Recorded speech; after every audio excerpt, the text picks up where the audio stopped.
The night was darker than usual when I left the gas station somewhere in the middle of nowhere, Oregon. Bitter coffee still burned my tongue as I maneuvered my old Peterbilt back onto the highway. I'd been on the road for 18 hours, but the delivery deadline was unforgiving. A few more hours, and I'd finally reach Seattle. The light drizzle from when I'd stopped for fuel had transformed into a dense fog that swallowed the road ahead. My headlights barely penetrated the white curtain, and I had to lean over the steering wheel, straining my eyes to see the lane markers. That's when I saw the silhouette. At first, I thought it was just an illusion created by the fog and fatigue, but as I got closer, the figure became clearer. A man standing on the shoulder, arm extended in a hitchhiker's plea. Normally, I'd never stop. 25 years on the roads taught me that kindness can come at a steep price. But something about that solitary figure touched me. Maybe it was the way he huddled against the cold, or the desperate manner of his waving. Before I knew it, I was already braking. "Where you headed, friend?" I asked as he approached the window. "Seattle," he replied in a hoarse voice. I shrugged and unlocked the door. "Hop in, that's where I'm going." As he climbed into the cab, a shiver ran down my spine. The guy was thin, almost skeletal, and his skin had a sickly pallor. But it was his eyes that disturbed me. Two black, empty wells that seemed to suck in all the light around them. "What's your name?" I asked, trying to break the ice as I accelerated back onto the road. "John," he answered dryly. I tried to make conversation a few times, but John only responded in monosyllables. I soon gave up and let silence fill the cab, broken only by the monotonous hum of the engine and the sound of rain on the windshield.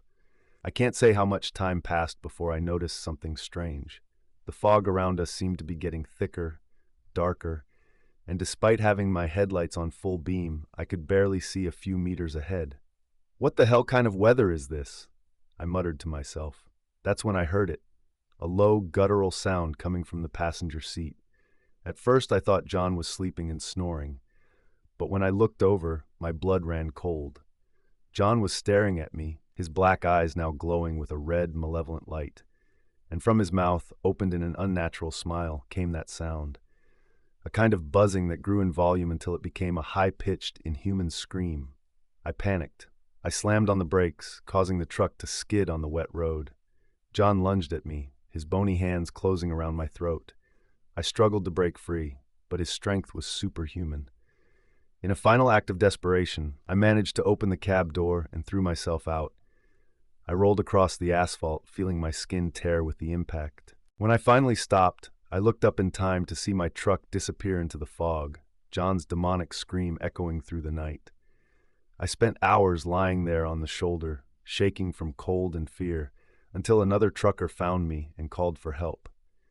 The police searched the area, but never found my truck or any sign of John. They said I must have fallen asleep at the wheel and had an accident, that this John was just a hallucination caused by fatigue. But I know what I saw that night. 20 years have passed, and I've never driven a truck again. The scars on my body have healed, but the ones in my mind remain open. Every time I see a dense fog forming on the road, I remember those black eyes and that inhuman scream, and I wonder if, somewhere in that white darkness, John is still waiting for his next ride.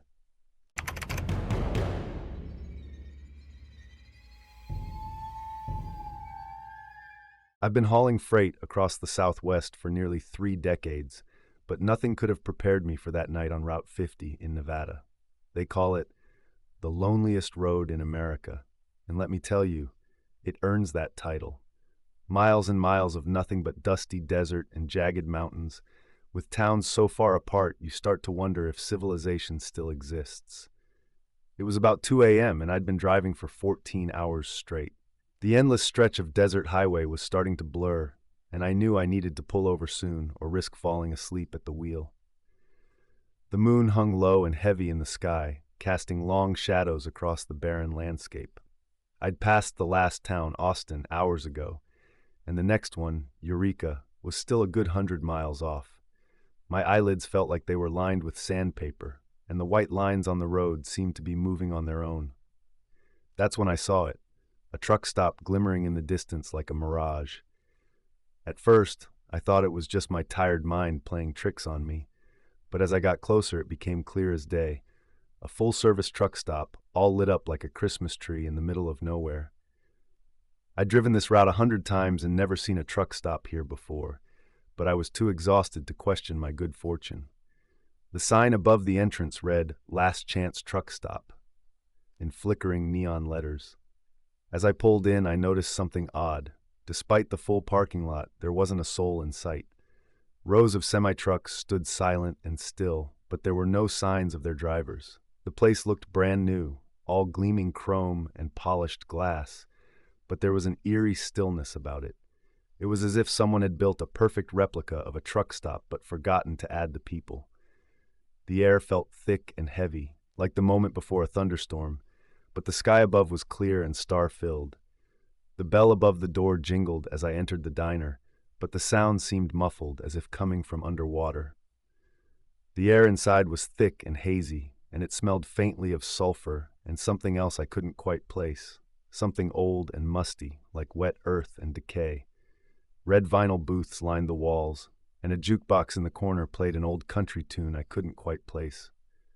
It was familiar, but every time I thought I recognized it, the melody would shift into something strange and discordant. "Hello," I called out, but my voice seemed to die in the air, swallowed up by the oppressive silence. I made my way to the counter and sat down on one of the chrome and red leather stools. They swiveled noiselessly, too smooth, too perfect.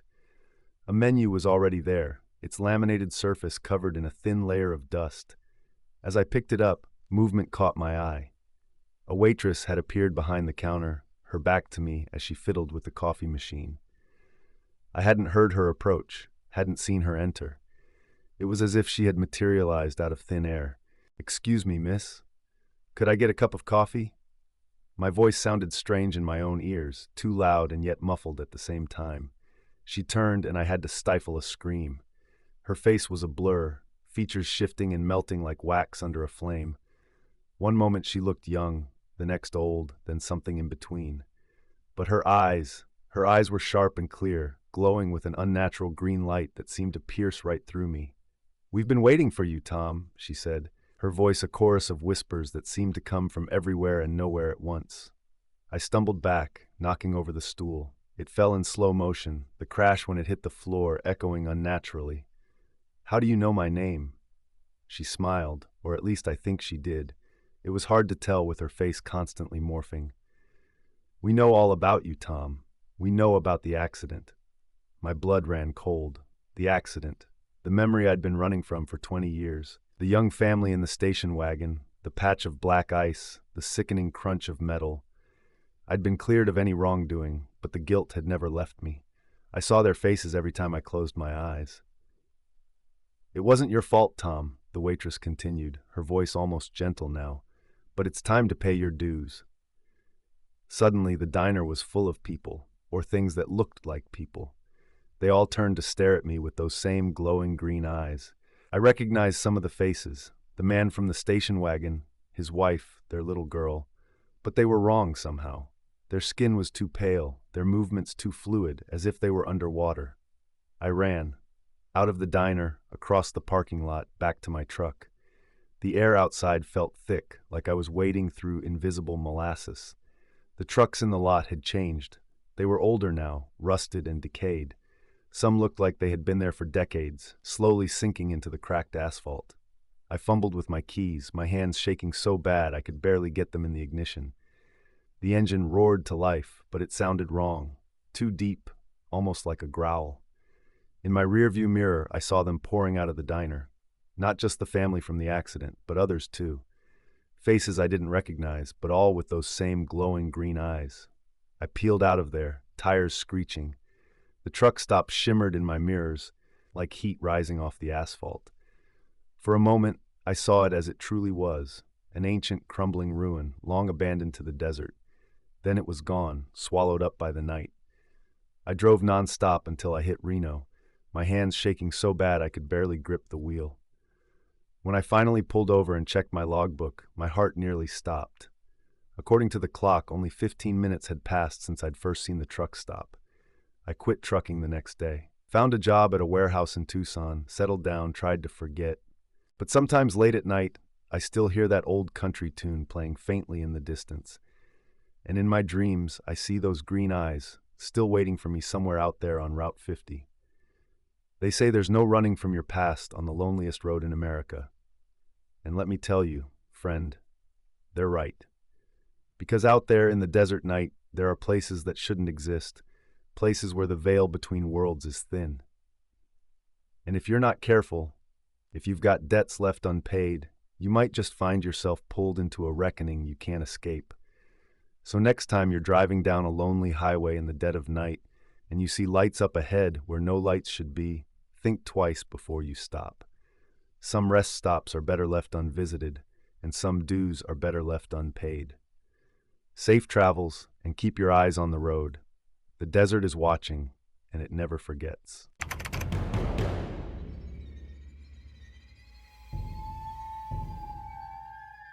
I've been a long-haul trucker for over 15 years, crisscrossing the country more times than I can count. But it was on a moonless night in the back roads of Louisiana that I had an experience that still haunts me to this day. I was hauling a load of electronics from Atlanta to Houston, running behind schedule due to a massive pileup on I-20. To make up time, I decided to take a shortcut through the bayou country. Big mistake. The road was narrow and poorly maintained, twisting through the swampland like a wounded snake. The darkness was absolute, broken only by my headlights and the occasional glint of animal eyes in the underbrush. Around midnight, my CB radio crackled to life. At first, I was relieved. Some company would help keep me awake. But as soon as I heard the voice, a chill ran down my spine. Breaker 19, this is Lost Soul. Any good buddies out there? Over. The voice was thin and reedy, with a strange echo as if it was coming from the bottom of a well. I hesitated before responding. This is Big Red. I read you, Lost Soul. What's your 20? Over. There was a pause, filled only with static, before the voice came back. I don't rightly know, Big Red. Been driving these roads for a long time. Can't seem to find my way home. Over. Something about the way he said a long time made my skin crawl. I was about to respond when another voice cut in. This is Gator. Don't you answer that fool, Big Red. He ain't right. Over. Before I could process this, Lost Soul was back on the air. Now, Gator. That ain't neighborly. I'm just looking for some help. Maybe Big Red here can guide me home. What do you say, Big Red? Help a fellow trucker out? Over. I was torn. On one hand, something felt off about this whole situation. On the other, I couldn't just leave a fellow driver stranded in this godforsaken swamp. Sure, Lost Soul. Where are you trying to get to? Over. Oh, thank you, Big Red. I knew you were a good soul. I'm trying to get back to Whisper Creek. You know it? Little town just off Route 17. Been away so long, I can't quite remember the way. Over. Whisper Creek? I'd never heard of it, and I knew these roads pretty well. I was about to say as much when Gator's voice boomed through the speaker again. Damn it, Big Red. I told you not to engage. Whisper Creek's been gone for 50 years. Whole town got swallowed by the swamp in 73. Lost soul there. He ain't lost. He's dead. Over. A cold sweat broke out on my forehead. This couldn't be real. It had to be some kind of sick joke. But before I could gather my thoughts, Lost Soul spoke again. Now, why'd you have to go and ruin the surprise, Gator? I was having such a nice chat with our new friend. Guess we'll have to do this the hard way. Big Red, be a pal and pull over at the next turnout. I'll be there to meet you. Over. Suddenly, my headlights flickered and died. The engine sputtered and went silent. I was rolling down the road in total darkness, the CB radio glowing an eerie green. Don't you worry none, Big Red. I'll be there real soon. We can drive together, forever. Over and out. The radio went dead, leaving me in silence. Panic set in as I frantically tried to restart the engine. Nothing. I was about to abandon the truck when my lights suddenly came back on. And there, standing in the middle of the road, was a figure. A man, or what was left of one. His skin was pale and bloated, his clothes rotted and hanging off his frame. Water dripped from his hair and clothes, forming a puddle at his feet. But his eyes were alive with a hellish green fire. He smiled, revealing rows of sharp, blackened teeth, and raised his hand in a wave. I screamed, finally getting the engine to turn over. I threw the truck into gear and floored it, swerving around the figure at the last second. I drove nonstop until I hit Texas, my heart pounding the whole way. I kept expecting to see that watery apparition in my mirrors or hear that reedy voice on the CB again. But there was nothing but the sound of my labored breathing and the hum of the tires on asphalt. I filed a report when I reached Houston, but of course nobody believed me. Said it was probably just some local kids playing a prank. But I know what I saw that night. These days, I stick to the main highways, even if it means longer trips, and I never, ever drive through Louisiana at night. As for my CB radio, it's sitting at the bottom of a lake somewhere in East Texas. Some voices are better left unanswered. Remember that, next time you're driving lonely roads in the dead of night. Not every call for help should be answered. And sometimes it's better to be alone than to risk meeting whatever's out there in the dark.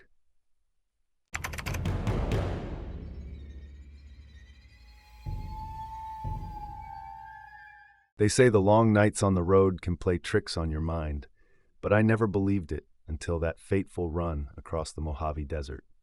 My name's Mike, and I've been hauling freight for the better part of 2 decades. But nothing in all those years prepared me for what happened on Interstate 15 that night. It was a routine trip from Los Angeles to Salt Lake City. I'd made the run countless times before, could practically drive it with my eyes closed. The sun had just dipped below the horizon when I passed Barstow, the desert stretching endlessly on either side of the highway. As night fell, a strange fog began to roll in. Now, fog in the desert isn't unheard of, but this was different. It was thick and oily, seeming to swallow the light from my high beams. I slowed down, squinting to make out the road ahead. That's when things started to get weird. The mile markers began to repeat. At first, I thought I was just tired, seeing things. But after passing mile 87 for the 3rd time, I knew something was off. I checked my GPS, but the screen was nothing but static. I tried to radio for help, but all I got was a burst of white noise that made my ears ring. The fog was getting thicker, and I could swear I saw shapes moving in it, just at the edge of my vision. Suddenly, my headlights illuminated a figure standing in the middle of the road. I slammed on the brakes, the truck's tires screaming against the asphalt. As I skidded to a stop, my blood ran cold. It was me, an exact copy of myself down to the ratty Dodgers cap I was wearing, stood there staring at my truck. But its eyes were black voids, seeming to absorb all light around them. I blinked, and it was gone. Heart pounding, I put the truck in gear and stomped on the gas. I had to get out of there, had to find my way back to familiar territory. But the further I drove, the more lost I became. The highway twisted and turned in ways it never had before, looping back on itself, splitting into countless identical paths, and all around that damned fog filled with half-glimpsed horrors. I saw things no man should see. Ghostly trucks careening past, their drivers screaming silently behind the wheel. Twisted, malformed creatures that might once have been human shambling along the roadside. And always, that other me, appearing in my mirrors, now standing on overpasses, watching with those terrible empty eyes. I drove for what felt like days, though my watch insisted only hours had passed. My fuel gauge hovered perpetually at half full, no matter how far I went. The radio cycled through snippets of music and voice, backwards speech and inhuman howls. Just when I thought I'd lose my mind, I saw a light ahead. A lonely gas station materialized out of the fog. An ancient pump and a ramshackle building, but it was the first sign of civilization I'd seen in God knows how long. As I pulled in, an old man came out of the building. He looked at me with eyes that had seen too much, nodding as if he'd been expecting me. "You've gone and drove off the edge of the world, son," he said, his voice like gravel. "Happens sometimes when the veil gets thin. You're lucky you found your way here." "Where is here?" I managed to croak out, my own voice sounding foreign to my ears. He gestured vaguely at the darkness around us. The in-between. The place that ain't no place. Folks like you wash up here sometimes when they take a wrong turn on the highways of reality. How do I get back?" The old man sighed, reaching into his pocket and pulling out an ancient, tarnished coin. "Take this. Drive back the way you came, and when you see yourself again, throw the coin at it. Should open up a way back for you." I took the coin, its weight oddly reassuring in my palm. "What if it doesn't work?" He shrugged. Then I guess I'll be seeing you again real soon. Good luck, son. And whatever you do, don't stop driving. With shaking hands, I got back in my truck and pulled out of the gas station. In my rearview mirror, I watched as the old man and his impossible oasis faded into the fog. I drove. Lord knows how long I drove. The fog pressed in, filled with those same nightmarish visions. But I kept my eyes fixed ahead, knuckles white on the steering wheel, and then I saw it. Me. Standing in the road just like before. With a silent prayer, I hurled the coin at my doppelganger. It struck the thing in the forehead, and for a moment the world seemed to hold its breath. Then reality tore itself apart. I felt like I was being turned inside out, my truck falling upwards and spinning in dimensions that shouldn't exist. I screamed, but no sound came out. And then, just like that, it was over. I was back on I-15, the familiar desert night around me. My watch showed only an hour had passed since Barstow. My GPS blinked placidly, showing me right where I should be. I completed my run to Salt Lake City in a daze. When I got home, I tried to convince myself it had all been a dream, a hallucination brought on by too many long nights on the road. But sometimes, when the night is dark and I'm driving down a lonely stretch of highway, I swear I can see that fog starting to roll in. And in my pocket, I still carry that impossible coin, a talisman against the horrors that lurk just beyond the reach of my headlights. So if you're ever driving late at night and the world starts to feel a little off, if the road stops making sense and the shadows seem to move, remember my story. Keep driving and pray you find your way back to familiar ground. Because out there on the endless highways, there are roads that don't appear on any map. Roads that'll take you places you don't want to go and might never come back from. Safe travels, friend, and keep an eye on those mile markers.